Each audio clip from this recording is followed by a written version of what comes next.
षट्कारस्त्वमिन्द्रस्त्वगुं रुद्रस्त्वं विष्णुस्त्वं ब्रह्मत्वं प्रजापतिः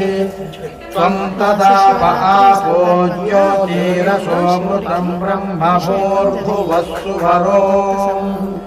ईशानः सर्वविद्यानामीश्वरः सर्वभूतानां ब्रह्माधिपतिर्ब्रह्मणोऽधिपतिर्ब्रह्मा शिवो मे अस्तु सदा शिवो